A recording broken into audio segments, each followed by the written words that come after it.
Do you read me? Come in.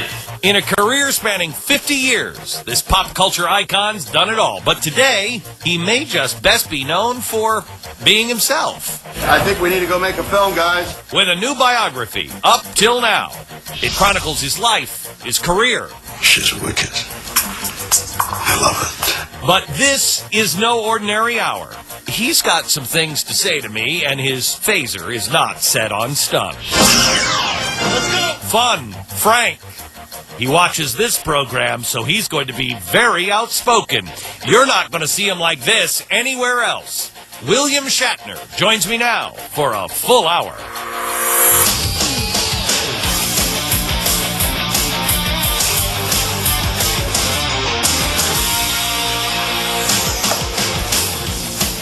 Joining me now, actor, director, producer, recording artist, author, artist. What kind of art do you do? William Shatner, by the way. What kind of art do you do? Life. Yeah. And he's now author. His autobiography is out up until now. It is out in the bookstores, and I want to start here. I found this fantastic. I have always had a love affair with America. I have believed completely in the American myth. You are Canadian. Mm-hmm. Growing up, what was the American myth? What was it that you saw from afar? The thing, total freedom. Everybody has the to as much as hard as you wanted to work. That's how high you could rise. You didn't feel you had that in Canada? Because I mean, Canada's kind of like a crappy state. I mean, no offense, dude. Canada's a crappy state? Well, no. I mean, not now. No, it's kind of nice. Never, it's like Massachusetts. No, never was. Canada's reticent, laid back. People would come down here to sell a movie, and they'd ask the secretary what they'd knock on the door of the producer, to whom they should speak, and they'd be speaking to the secretary for the longest time. That was always a joke. The secretary, he was pitching me. I don't know why. I was going to lead him into the office. You know. That's Canada. They're sort of polite and taking a step back, but you know, the fighting machine of Canada has always been illustrious. And it just doesn't seem like it's that different. But as a kid, you saw America across the border and thought there's more opportunity? See, one of the first things I did when I was 19 or 18, I was going to university, about to enter into university in Montreal, to McGill. And a friend of mine and myself took two signs, two McGill students. It was like those old Burma Shave ads. Two McGill students, and I would carry the second sign, seeing the U.S. And we thumbed across the U.S. for 3 months, lived on $1 a day, lived in cars, and went from Montreal to Washington, D.C., across to San Francisco, down to San Diego, up to Vancouver, across through Chicago, and back to, all in 3 months. We saw the United States. And you write in the book, and I think you're serious, that you took a canoe. Another trip. Yeah. So I'm at a camp, a welfare camp, a counselor, a young counselor, and the head of the camp says, I'm going to take a war canoe and paddle up the St. Lawrence to the Richelieu, down the Richelieu to Lake Champlain, down Lake Champlain to the headwaters of the river, of the Hudson, and make it all the way down the Hudson to the 72nd Street Marina, which we did. We were on television when I was 16 or 17. And then how did you get here to? Because then you started. Then I was at a company, a classical company in Stratford, Ontario, and they decided to take a play down by Marlowe called Tamburlaine, and I was a member of the company, and we played the Winter Gardens for several weeks. But you were really good on stage. You were an accomplished actor. I've been at it all my life. Right. And then how did you get from there to, because you hooked up with Alfred Hitchcock? I used I drove. I just, one thing led to another, professionally. Do you like the stage, TV, movies? It's all grand. It's all grand. It's I don't know what people mean by I must have the stage or I only do television. Right. You're an actor and you bring certain truths to the performance, and you have to extend it a little beyond the footlights to reach somebody in the first or last row. And on television, your focus is about down here. Right. So it's all. I have to tell you, because I mean, you know, you're known for, in Star Trek, you're known for overacting. What does that mean? I don't know, but... No. See, what do you mean you don't know? You're Glenn Beck. You know everything. Oh, sure, I know. Or you watch the show. Right. Or have pretensions. Yeah. Now, what do you mean by that? What does that mean to you? When you're fighting a giant lava rock... the lizard. That says, grr, yeah. grr. Well, what are you going to do? Wow, there's a lizard. No, there's a lizard, no, for God's sakes. I know. Right? I know. You got it? I know. I get it. What does that mean? Well, look, okay. I mean, if you want to go Don't here... back down now. No. Okay. If you want to go here, I'm a Star Trek fan. Right. But it's hokey. You know it and I know it. It's a lizard man. No, well, it was a lizard. Got it. But everything's hokey. No. Your show is hokey. You have pretensions, you get mad about things. No, but it's true, right? Right. I mean, the cameramen are laughing. They're just laughing out of knowledge. What happened? There's a hokey thing. It's a lizard. There's a lizard. There's a rock coming my way. But it's not a rock. Crushed by a... It's not a rock. It's called suspension of disbelief. And I've had to suspend a lot of it. That's Look, what I this mean. isn't a slam. Right. I remember watching this show with my father. I loved it. I'm a fan of yours. You and your father loved Yes. it. What does that mean? Overacting. Okay. Now I'm watching you on Boston Legal. First time I didn't know anything about Boston Legal, and I'm sitting there and I'm watching it, and my wife comes in and you're on the screen, and she said, "What the hell are you watching?" I said, "No offense." No, I'm not taking any offense. I said, "It's William Shatner, and he's brilliant." Now I'm taking offense. See what? Now you've completed the sentence. No, but I mean, you are really, really good.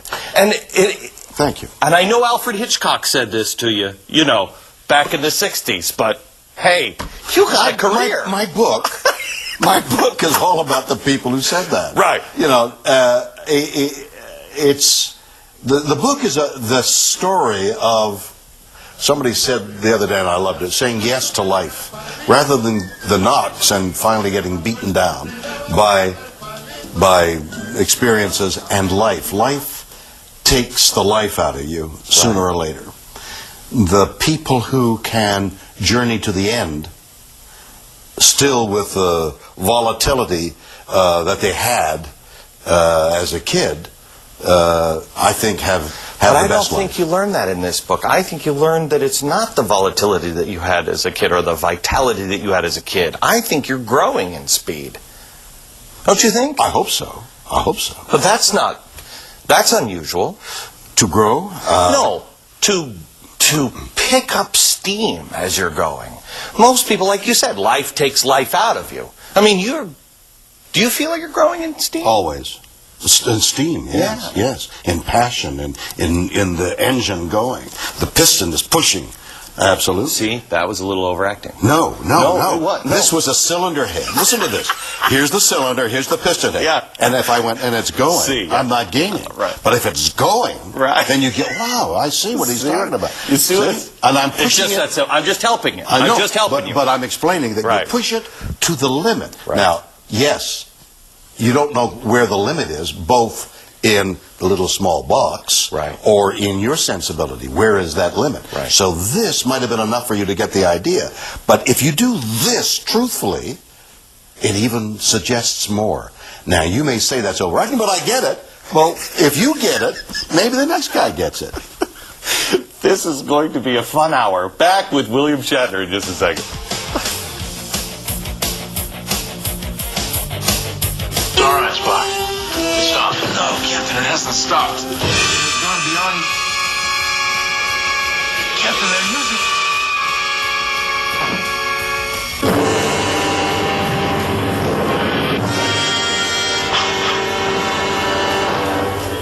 Stepping into Eden, yeah, brother. Back with actor William Shatner for a full hour. And you know what? I have a feeling this is one of these interviews where I've got all kinds of notes and questions, but I have a feeling it's going to fall apart here because I've got a problem with his show, and he apparently has a problem with my show. We were talking in the break. It's not a problem. No. It's life-changing, actually. Life-altering. Yes. Well, you know, I watch you fairly consistently.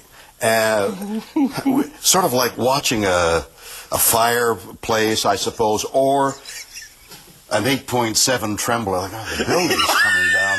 Wow, Yeah. look at that. But you know, You you're never some know. right, you never know. Yeah.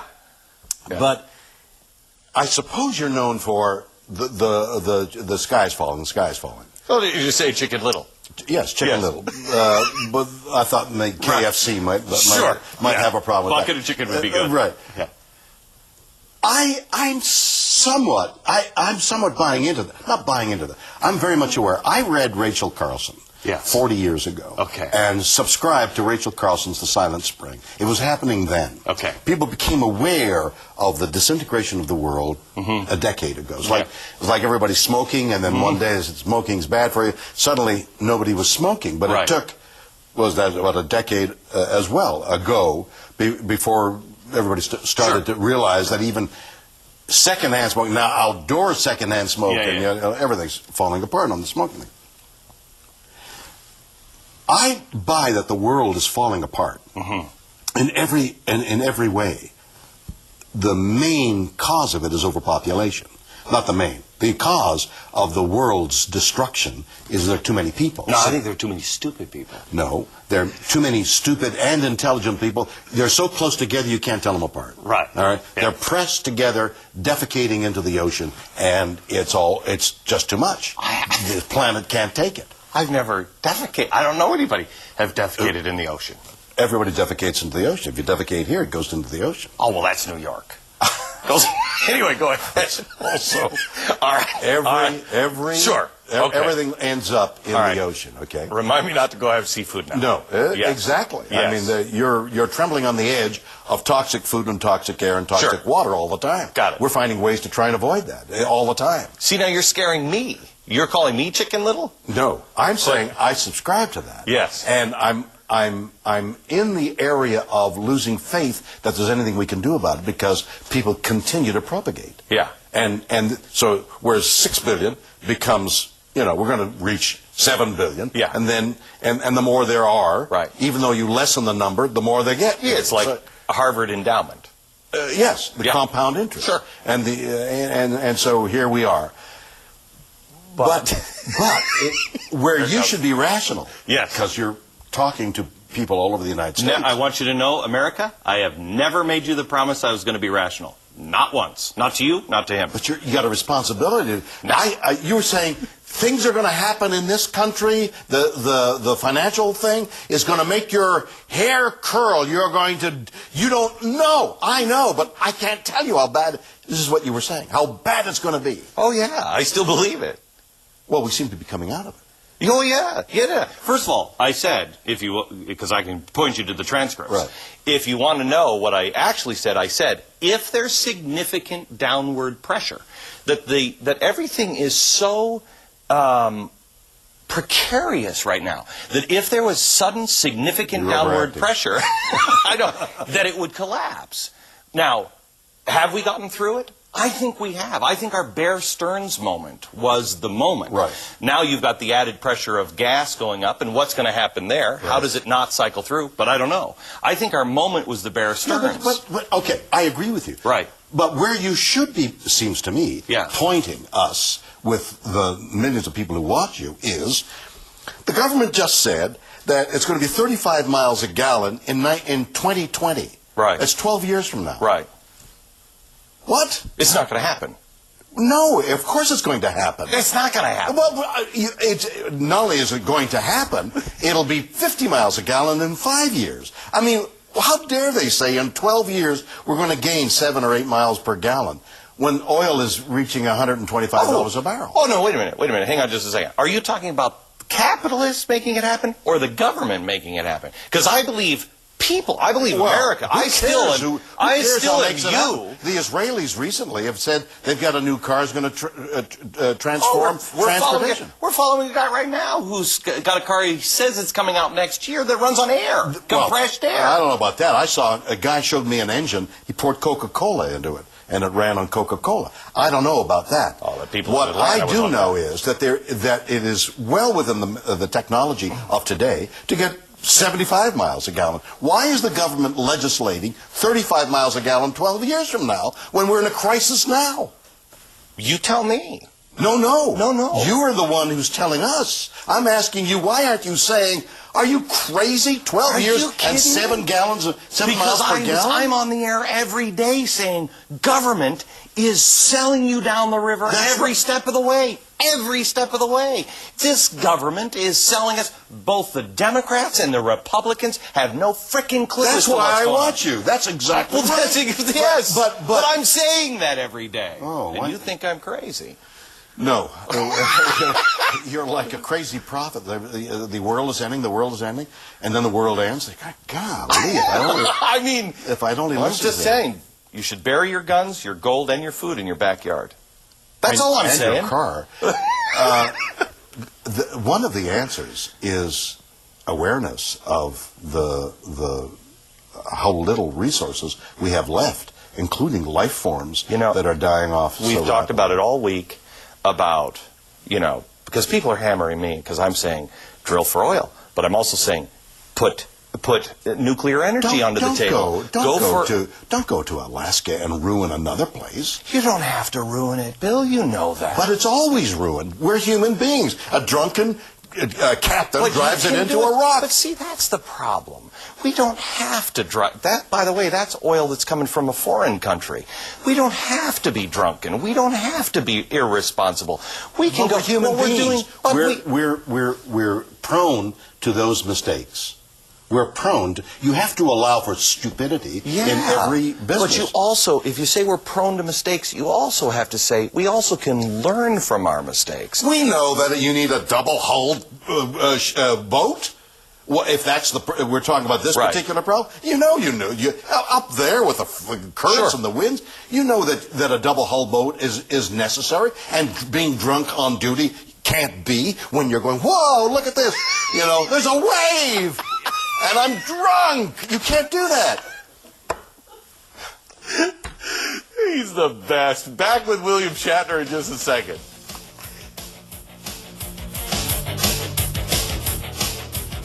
We gotta get out of this place. See, I had to get away and blow off some steam.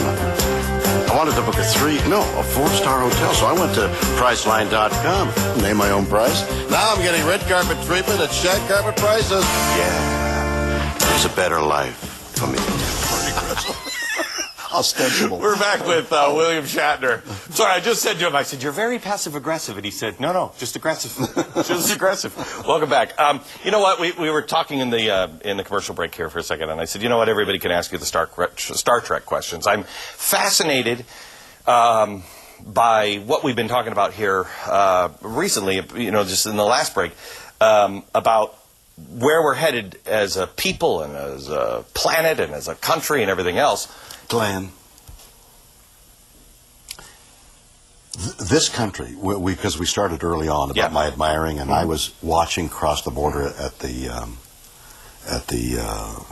what's his name?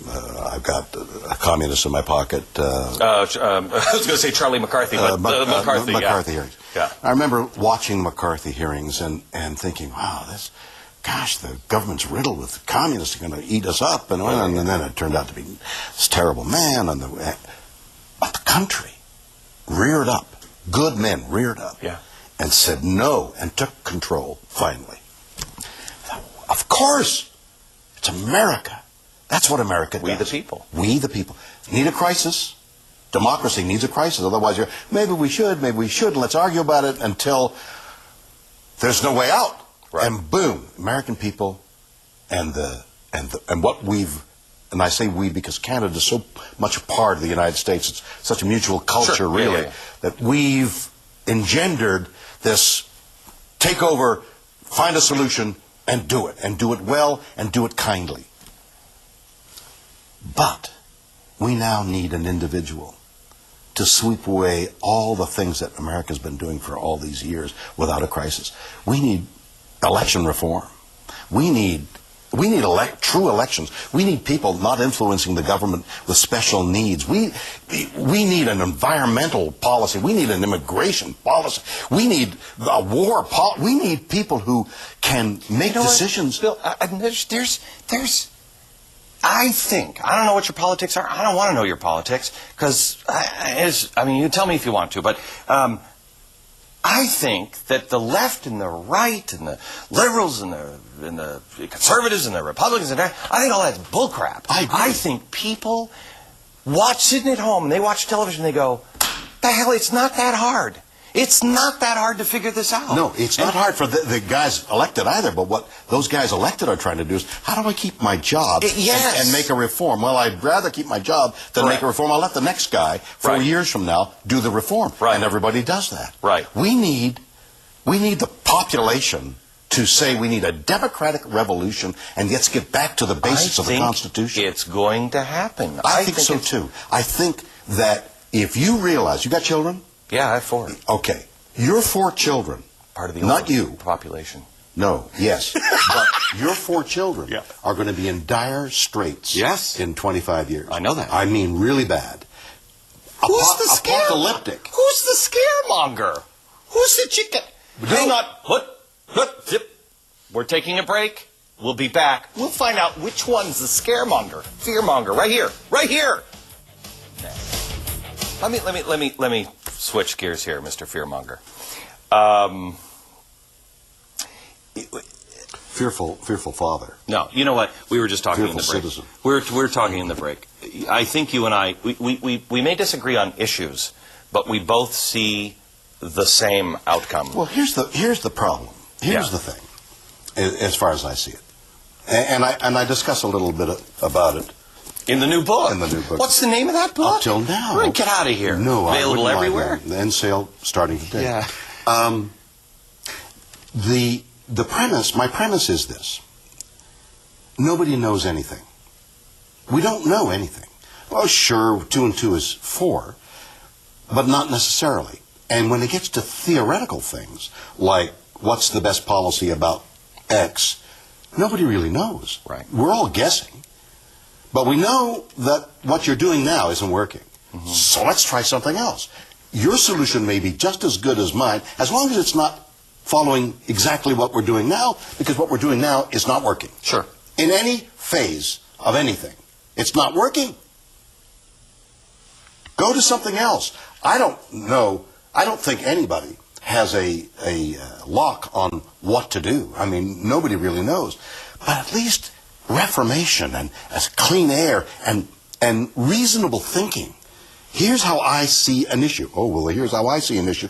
Let's put it to a vote and make it clean. But you can't have, you know what I'm surprised by, Bill, is a lot of people come on my show and they will say, you're really reasonable. I talked to you and I thought for sure you were X, Y, or Z. And, wow.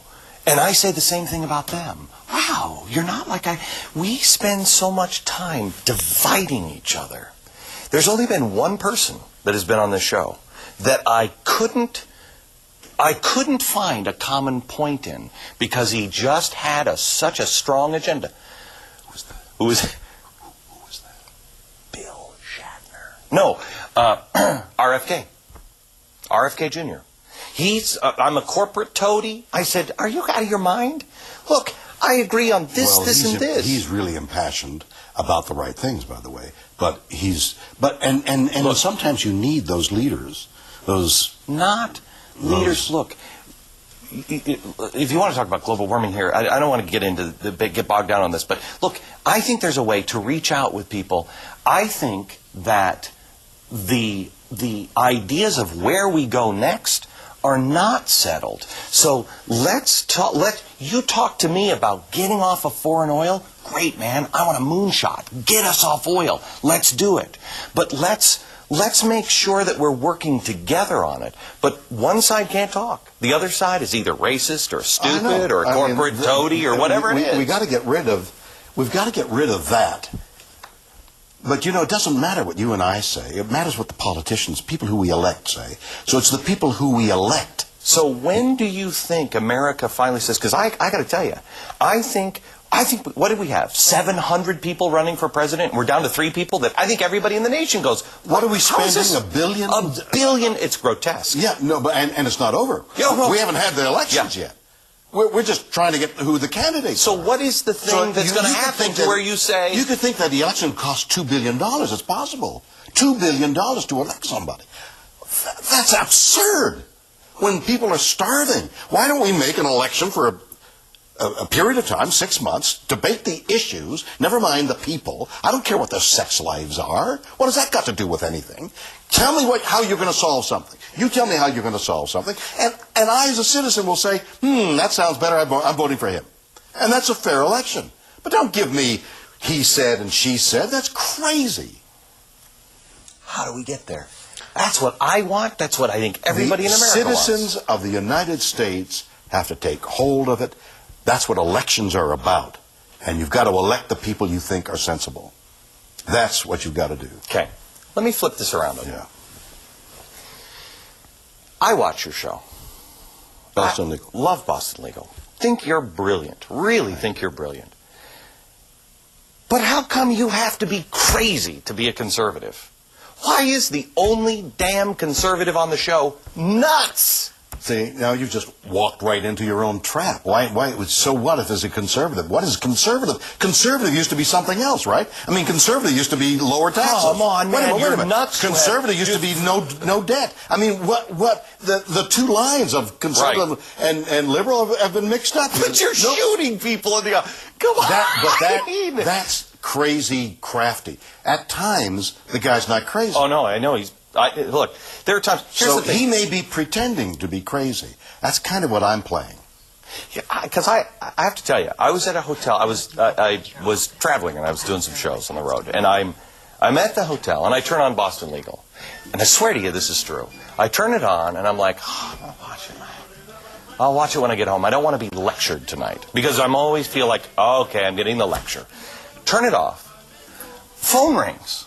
I turn off the light. I go to sleep. Phone rings. Friend calls me and says, are you watching Boston Legal? I said, no. He said, you are a closing argument. They used me. I wasn't being lectured to. I was actually being lectured to on Boston Legal. That's great. I mean, it was great. Well, it is. No, it was cool. I mean, it was cool. It was like, I can't believe this. Well, I mean, this is ridiculous. But what's beautiful is that you stand for something. And you can rail against it or throw darts against it or agree with it. I mean, at least you stand for something. And somebody over here stands for something. This is what they want. This is what you want. So we'll elect it. So the majority of people, but they've got to educate them. So you can't be wandering around saying, well, it's the global warming or whatever it is. Election changing the issues around election funding. These are basic. Now, you can't say, well, that's beyond I can't. It isn't. You give $100,000 in a donation to an elected official, you got to expect that they got to pay back. Yeah. That shouldn't be allowed. You can't pay back. This is a democracy. Now, that's theoretical and sophomoric, but in a way it isn't. It's the way I saw from Canada this country running. And every time that we came to a crisis, I'd feel in the bottom of my heart, like I know it's going to happen now, America will come out of it. But you have to have the education to do that. Our educational system is bizarre. In the 30s or 40s of countries in the world, how is that possible? We've got billions of dollars we're throwing at it. Why isn't it better? Because that's the problem. We're throwing billions of dollars at it. We have, you know what? You know I'm a religious man.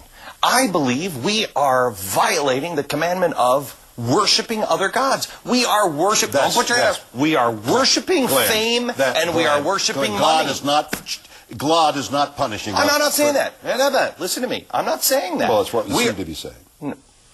You seem to be saying we're worshiping bad gods, so we have bad education. No. We are worshiping fame. We are worshiping money. We are dedicating our life to the pursuit of money, the pursuit of fame, instead of looking at others and trying to help others and trying to get an education. Parents are not following through on their basic responsibility of rearing their children. I'll play devil's advocate. All right. You can't be. It's difficult to be kind to the neighbor if you're starving. Nobody's starving in America. Wait a minute. Yes. What do you mean nobody's starving? Nobody's starving. Are you serious? Are you crazy? Millions of kids go to bed hungry. Millions of kids. There are starvation. I want the staff to give me the There are stat. starvation going on in this country. There are is have-nots not- in this country. There are have-nots, And- but it's but not. no, It's deep- not Ethiopia. For the love of Oh, no, Pete, but in context. this work in. In Ethiopia, they don't get context, commercials saying, this drive was what this they car. tried to do in the 1980s with Gorbachev. He tried to show the plight from 60 Minutes in America, and you know what happened? It worked the opposite. People in Russia stood up and said, I want to be poor in America. Our poor here in America have it great in comparison to the rest of the world. And still they can't get health care. Still they can't get taken care of. They have to go without medication. But we have built a society that is all about taking care of someone else. Damn it, stand up and take care of yourself. But I agree. Have but a how do spine they and do take up. But they have to do that with education. They have to be saying, well, I've got a skill. I can Do you know that in New York we're now considering paying children to go to school? We're giving you an education. You know what that is? Appreciate. You know what that is? That's desperation. What is the solution to being the richest country in the world and one of the worst educational systems? What is the answer to that? Is it more money for the teachers? They tried that. What? And nobody's got an answer. It is the parents.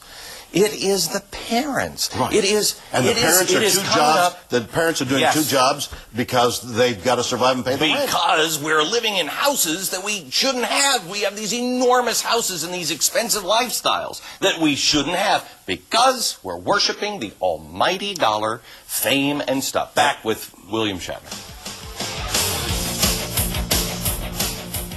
We're back with William Shatner. Autobiography up until now is on bookshelves in bookstores everywhere. Great book. On bookshelves for a brief moment and then off the bookshelves. And then off the bookshelves. And hopefully you'll be reading it on your pillow at bedtime. It's a very funny and touching book, and it's getting great reviews, and I hope your audience will take a look at it. Can you, and I want to go here in any direction you're willing to go. I don't even know how to phrase this. Your third wife passed away, and I remember the press just tried to turn this into something horrific, just horrific. I can't even imagine what that was like for you to have to deal with both sides of that. Exactly, with both at the same time. The irony was that Noreen and I loved each other. There were elements of fantasy there, that she was this most beautiful, wonderful, humorous, loving, passionate lady that I loved desperately. And she had a drinking problem. And as a result, when nobody was at home and there was help all around, except for a 2-hour period, I was 50 miles away having dinner with my daughter, and we surmised that she fell. She had a high alcoholic content in her blood, and fell, hit her head, and was drowned in the pool. I wasn't anywhere there. And the irony that for a brief while, because, and understandably, the closest relative of something, when somebody dies accidentally, closest relative, Right. if there's any suspicion, the police immediately said it was an accident, and it was always an accident. I always thought it was an accident. But the press, for a brief while, tried to do something sensational. In fact, the National Enquirer was going to run a story in that direction, and I thought, I was in shock from the death, and I thought maybe if I talk to them and tell them what had transpired.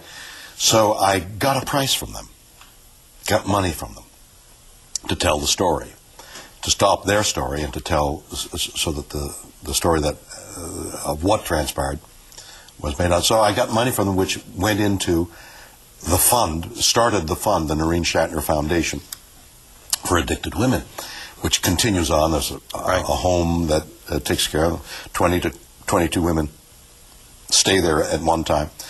Several graduates of that rehabilitation program have come to me from time to time and said that I saved their life, but it wasn't me, it was Noreen's memory. So Noreen's life continues in this the Noreen Shatner Foundation, which, by the way, on www.shatner.com or shatnervision.com, you can get more information about that.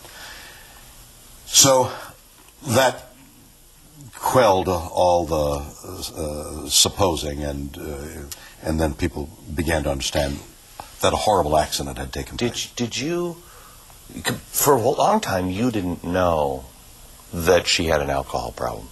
When I first met her, and ironically, I met her in a bar in Toronto. I was up there doing something professional. I think I was directing a film, and there was a local bar in the hotel where everybody stays in Toronto. And I was there with some friends, and I saw this beautiful girl, and I was single, and she looked at me, and I looked at her. It took about a week, and we sort of, basically, make a long story short, stayed in each other's company for 7 years, and then got married. And during that time, I knew that she drank, and it offended me that she would sometimes drink to excess, but I never saw it as alcoholism. Right.